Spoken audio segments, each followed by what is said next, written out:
Kabla ya kuzungumzia mapendekezo, nitoe shukrani kwanza kwa Mfuko wa Hifadhi ya Jamii kuona haja ya kufanyia marekebisho sheria ambayo tulikuwa tunaenda nayo, kwa sababu kwa kipindi kirefu ilikuwa kwa kiasi fulani inatengeneza manunguniko kwa baadhi ya wanachama.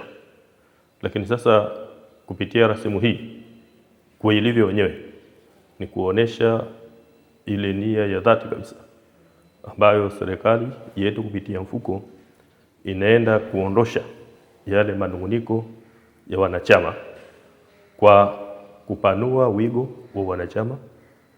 Pili, kuongeza mafao ya wanachama. Lakini tatu, kuweka utaratibu mzuri wa wachangiaji ili baada ya mwanachama kustaafu ajione kwamba ana thamani katika jamii na bado anafaidi yale matunda ya kazi ambayo amefanya.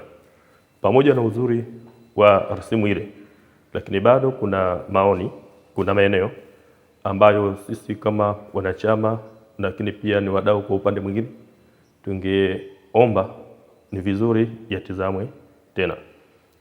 Kwanza tukasema kuna tafsiri ya kuumia kazini, kwa sababu mna fola mwanachama kuumia kazini.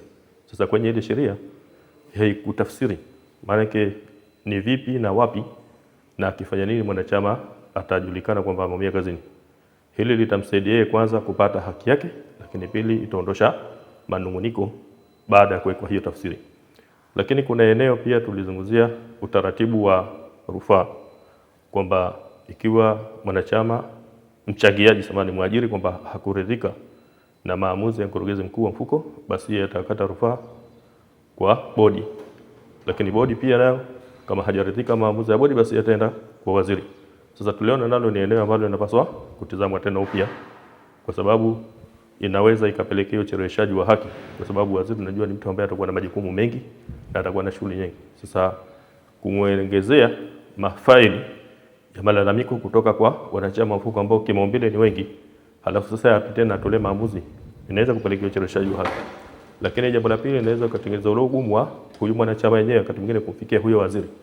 Sasa tukashauri ni vizuri paundwe chombo kingine cha katikati ambacho hichi kitasikiliza malalamiko kutoka kwa bodi, na kama hajaridhika hapo basi ataenda mahakamani.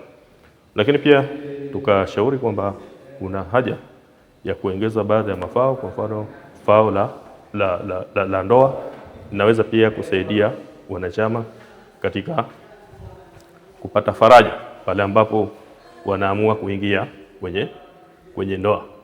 Sasa haya ni baadhi ya maeneo ambayo tuliona ni vizuri yatizamwe upya na kwa umakini ili kuendelea kutengeneza mazingira mazuri kwa wafanyakazi wakati wapo kazini na hata baada ya kustaafu.